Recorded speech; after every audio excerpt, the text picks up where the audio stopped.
Hi, I'm Mike Jacobus, N4DIA, November 4 Delta India Alpha, and we are with Five Flags Amateur Radio Association in Pensacola, Florida. And today is a very special Saturday because why? This is field day. We wait all year for this. In fact, some people wait more than that, but this is the Mac Daddy of amateur radio events. Gotcha. And so what is the purpose of field day? What are we trying to do? Well, originally it was a get-together. Then it became, when the Cold War all cranked up, it became a civil defense thing. And can we get a bunch of emergency radios on the air as fast as we could? And it's kind of kept that up ever since. And that's what it is. Being that we are where we are, it's also a disaster preparedness exercise. Very much so. Yeah. And W4UC is our club call. We are extremely active with the ARES, which is the Amateur Emergency Services. We have an office and a station in the Escambia County EOC. They take really good care of us, so we take good care of them. And some of their folks are supposed to be out here today. Perfect. And I see Escambia Search and Rescue has their vehicle out here as well. And how many ham radio operators are you expecting? We're operating 5A, which means we have 5 stations on the air, and everybody's more than welcome to operate any of the stations.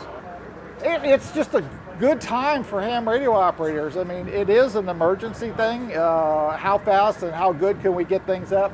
Like all these antennas out on that field out there, they're all homemade. I don't see a commercial antenna out there. Now there are some commercial antennas out here, but our main antennas are all things we threw together. The big one that's going between the light stanchions I built last week just for this event. And that's the whole point of it, is how fast can we get out with a battery and a radio, and can we talk to somebody across the country in an emergency situation?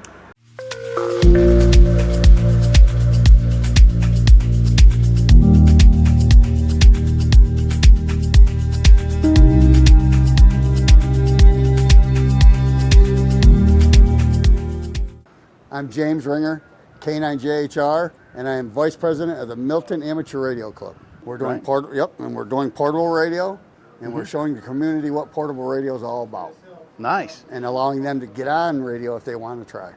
And then how's everybody running today? Are you powered? We are powered by battery and solar. Nice. Okay. Strictly, yep.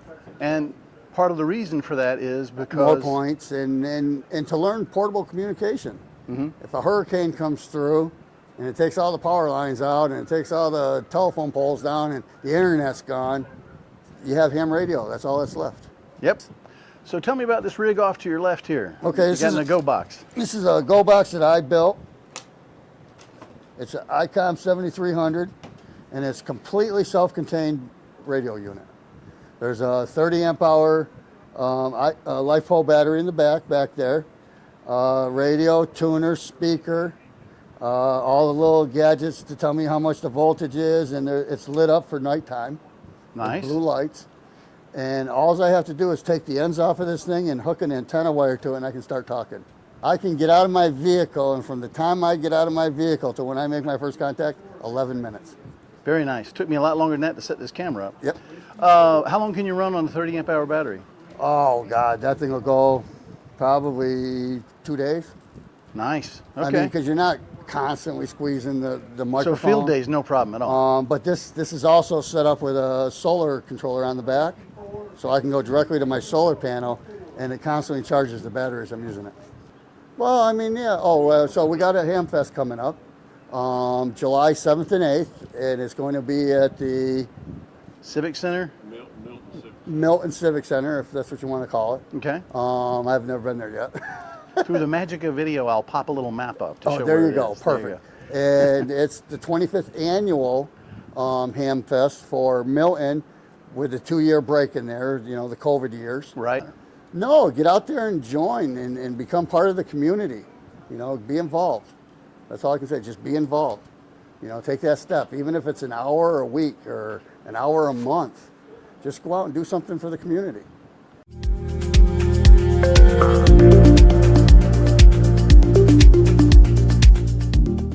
I'm Art Timms. I'm the alternate logistics chief for Santa Rosa County Emergency Management, as well as the ARES and CERT coordinator. And my call sign is Whiskey 4 Charlie Papa Delta. So I know we've got Field Day going on today. Are y'all part of the Field Day as well? Yeah, absolutely. So 3 years ago, I got the idea to help Field Day get a little bit more exposure by creating an event called Volunteer Santa Rosa Day. So this is the culmination of that, in which we invite various volunteer organizations that support Santa Rosa County Emergency Management out to showcase what they do for the community, but it also helps draw additional folks in to see Amateur Radio Field Day and be able to get on the air and all that. Yep, so CERT stands for Community Emergency Response Team, and recently we've expanded that from just in the south end of Santa Rosa County back to all of Santa Rosa County. In March, we held a class where we had 40 participants that graduated the CERT class, and then of those folks, we also had 22 that went on to get their amateur radio technician license here last month. So they might actually be participating in their first Field Day today? Absolutely, they are. And then my goal was to kind of have folks cross-trained in both CERT and ARES so that they could work in either capacity depending on whatever the incident or emergency we're responding to required. Gotcha. So let's talk about that for a second. How do CERT and ham radio operators work together in the case of a disaster? Absolutely. So, you know, ARES in Santa Rosa County, we support and we are the primary communications between our shelters and the EOC. So anything that has to get back and forth, whether it be the shelter counts, requests for service, anything, come through amateur radio. And then following the storm, our CERT volunteers will get out and help do damage assessments. They may also work the shelters, but they can also get out and do damage assessments, and then those that have their amateur radio license can relay that directly back into emergency management, and we can notify the folks that need to know about it. Gotcha. Well, one of the other things we're having here today that you'll see, and I'm sure we'll get some footage of, we're doing landing zone training for our CERT volunteers. So Shands Hospital is out here. They're actually going to do that training for us, and then we're going to have a live landing. I try to every month have some sort of opportunity for training here for both ARES and CERT. So be sure to check our website, santarosacc.com, or Santa Rosa Citizen Corps on Facebook.